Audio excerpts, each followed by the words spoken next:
Welcome back, everyone, to the Deep Dive. This time, we're taking a closer look at prediction markets and how they performed during the 2024 U.S. presidential election. Specifically, how they stacked up against those traditional polls you always hear about. Joining me for this deep dive is someone who knows this stuff inside and out. Well, I don't know about all that, but I have been looking into this guy, Mr. Schmidt, and his work over at Eighth Wonder Capital. Yeah, what'd you think of him? Seems like a pretty interesting guy. Yeah, I thought so too, especially since he seemed so skeptical about prediction markets at first. Yeah, that's what really drew me to this, actually. Yeah. In his piece, Markets, Complex Adaptive Systems, Diversity, Independence, Criticality, he really lays out all his concerns. Oh, yeah, I remember that one. It's a good one. But then he seems to change his tune a bit, right? Like in his later piece, Learning, rubbing my nose into the pudding's proof, it's almost like he's saying, okay, maybe I was wrong. Yeah, exactly. That shift makes this whole thing a super compelling case study, you know? Yeah, totally. So I guess the core question here is, were these prediction markets actually more accurate than the polls in predicting the election? That's the million-dollar question, isn't it? It is, because if you remember leading up to the election, most polls were showing a pretty tight race.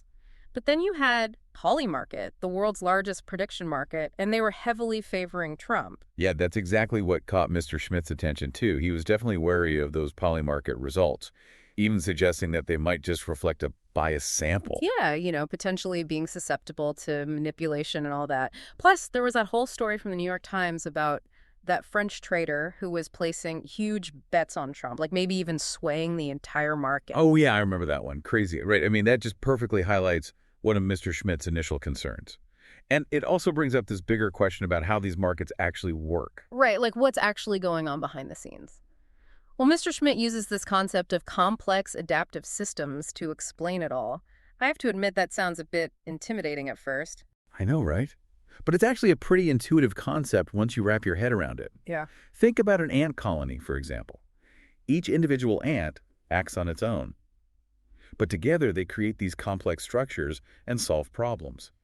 That's the essence of a complex adaptive system, the whole being greater than the sum of its parts. Oh, okay. I'm starting to see the connection to markets now. So you're saying that all those individual traders are like those ants and they're collectively determining a stock's price through all their little interactions. Exactly. It's like the wisdom of crowds in action. But here's the catch. For that wisdom to really emerge, you need diversity of opinions and independence of action. So what happens if that diversity or independence gets messed up somehow? Well, that's when the system becomes vulnerable. Things like manipulation, like we saw with that French trader on Polymarket. Or it can even lead to something called a criticality state. Criticality state, what's that? It's basically a point where the system becomes so sensitive that even the smallest actions can have huge, unpredictable consequences. Think of it like a house of cards. One wrong move, and the whole thing comes crashing down. Oh, wow, that's a good analogy. So in terms of prediction markets, could something like widespread fear or excitement actually push the system into one of these criticality states? Absolutely. Human emotions and biases, all those things like fear, greed, confirmation bias, even just the fear of missing out, can really distort market outcomes. And I imagine the media, both traditional and social, can play a role in amplifying all that. You got it. Mr. Schmidt talks about that quite a bit, actually. It's like everyone's feeding off of each other's emotions, creating these huge swings in sentiment that totally cloud judgment. Yeah, that makes sense.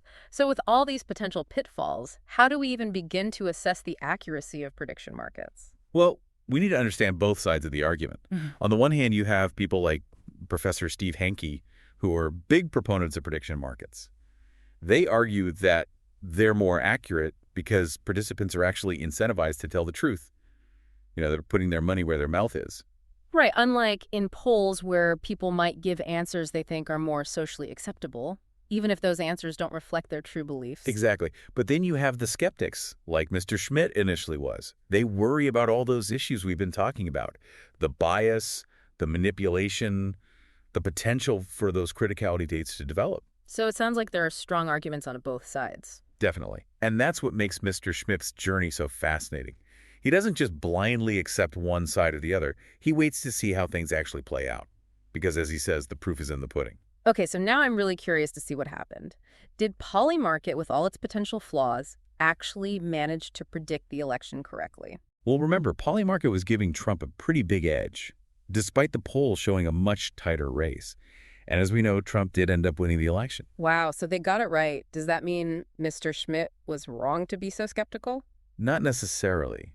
He's very careful to point out that one single instance doesn't prove anything definitively. It's just one data point in a much larger picture. So where does that leave us then? What are the key takeaways from all this? I think the biggest takeaway is that prediction markets are complex. They can be powerful tools, but they're not perfect. They're not some kind of magic crystal ball. Exactly. We need to understand all those factors that can influence their accuracy, both the good and the bad. Like the diversity of participants, the independence of their actions, and the potential for manipulation and bias. Precisely. And we also have to remember the limitations of traditional polls, too. If prediction markets can outperform them in certain cases, it raises some important questions about how we gather information, especially when it comes to something as important as elections. So what does all this mean for the average person? Someone just trying to make sense of the world. I think the most important lesson here is to develop that critical thinking muscle. Don't just blindly accept any one source of information, whether it's a poll, a prediction market, or even an expert opinion. So question your assumptions, seek out different perspectives, and try to understand those potential biases we were talking about. And never underestimate the power of thinking for yourself. Sometimes going against the crowd can lead to some pretty amazing insights. I love that.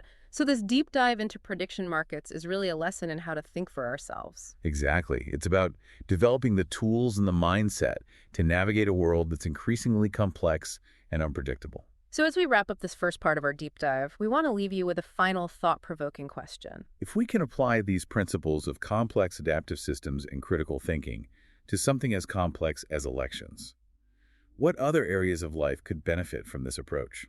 Think about it. Financial markets, social trends, even personal decision-making. The possibilities are endless. We encourage you to explore the source material yourself and draw your own conclusions. After all, that's what the deep dive is all about. All right, everyone. That's it for this first part of our deep dive into prediction markets. Make sure to tune in next time as we continue our exploration. We'll be taking a closer look at Mr. Schmidt's analysis of Polymarket and the factors that may have influenced its predictions. So until then, keep diving deep, keep exploring, and keep questioning. We'll see you next time. Yeah. So we were talking about Mr. Schmidt and his analysis of Polymarket and all that. What were some of the specific things he was looking at? Well, he was really interested in the demographics of the people participating on Polymarket. Are they really representative of the actual voting population? Because if not, that could really skew the results. That makes sense. Like a prediction market is only as good as the data it's based on, right? Exactly. So if the participants aren't a diverse and accurate reflection of the actual voters, the predictions might be way off. Right. And then there's always that question of manipulation lurking in the background. Like, even if the sample is representative, what happens when you have a few big players like that French trader we talked about? Yeah. Coming in and placing massive bets. Yeah, that could definitely throw things off, even if those bets aren't based on actual beliefs about the election. Exactly. It becomes more about strategy and making a profit than anything else. So those were some of the concerns that Mr. Schmidt had about Polymarket. But didn't he also point out some things that could actually make these prediction markets more accurate than traditional polls? He did. Like we touched on earlier, the whole idea of financial incentives. When people are putting their own money on the line, they're going to be a lot more motivated to get things right. Right. It's not just about expressing an opinion anymore. It's about putting your money where your mouth is. Exactly. So theoretically, that should lead to more truthful and accurate predictions. In theory, yes. Mm-hmm. And it also helps to minimize something called the Bradley effect. Oh, yeah, that's where people might be reluctant to admit who they're really voting for because of social pressure or whatever. Exactly. But in a prediction market, those social pressures are less of a factor. People are more focused on making money than on fitting in. So it's more likely that they'll reveal their true beliefs. Right. Okay, so we've got these arguments for prediction markets, and we've got these arguments against them. It's tough to know what to make of it all. It is a bit of a balancing act, but that's what I appreciate about Mr. Schmidt's approach. He doesn't just jump to conclusions. He really weighs the evidence carefully. And at the end of the day, the most important evidence is the outcome itself. So tell me, did Polymarket actually get it right?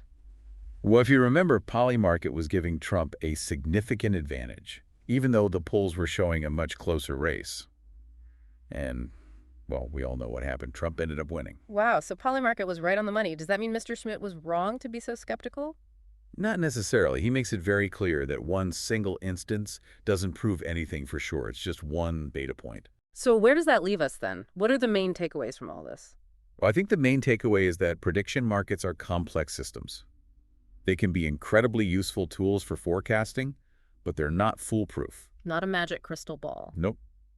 We have to understand all those things that can affect their accuracy, both the positive and the negative. So things like the diversity of participants, the independence of their actions, the potential for manipulation and bias. Exactly.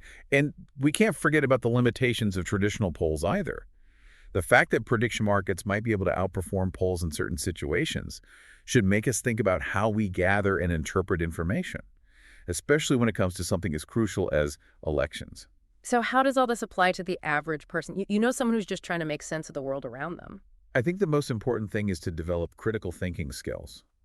Don't just blindly accept any one source of information, whether it's a poll, a prediction market, or even what some expert is saying. Right. So question your assumptions, look for different perspectives, and try to understand those potential biases that we've been talking about. And don't be afraid to think for yourself. Sometimes going against the grain can lead to some pretty amazing discoveries. I like that. So in a way, this whole deep dive into prediction markets is really a lesson in how to think for ourselves. That's a great way to put it. It's about developing the tools and the mindset we need to navigate a world that's constantly changing and full of surprises. So as we wrap up this part of our deep dive, we want to leave you with something to think about. If we can apply these principles of complex adaptive systems and critical thinking to something as complicated as elections, what other areas of life could benefit from this kind of approach? I mean, think about it. Financial markets, social trends, even just making personal decisions. The possibilities are pretty much endless. We encourage you to check out the source material for yourself and see what conclusions you come up with. That's what the deep dive is all about after all. All right, everyone. That's it for this second part of our exploration of prediction markets. Be sure to join us next time for the final part. We'll be delving deeper into Mr. Schmidt's analysis of Polymarket and examining the factors that might have influenced its predictions. Until then, keep exploring, keep questioning, and keep diving deep. We'll see you next time. See you then? Wow, so we've really learned a lot about these prediction markets, haven't we? Yeah, it's been a pretty wild ride. It has. From all that initial skepticism to seeing how well they actually performed. Yeah, and it's not just about markets or elections either, right? That's what I was thinking too. It's really about understanding how these complex systems work in general. It is. How all those little individual actions can add up to these big collective outcomes, and how we can try to make sense of a world that sometimes feels totally random. I think Mr. Schmidt's journey really highlights something important too. What's that? It's that idea of staying open to new information. You know, being willing to question what you think you know. And to keep learning and adapting as you go. Exactly. That's how we make better decisions in all parts of our lives. So whether we're talking about financial markets or social trends or even just our own personal choices, these principles can really help us navigate this crazy, complex world. They can.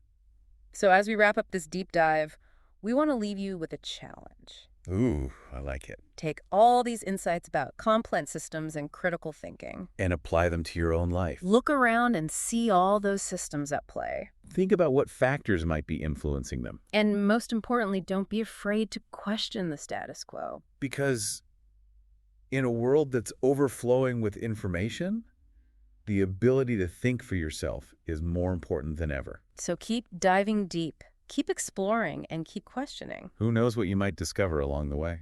That's it for this deep dive into prediction markets. Thanks for joining us. It's been a pleasure. We'll catch you next time on the Deep Dive in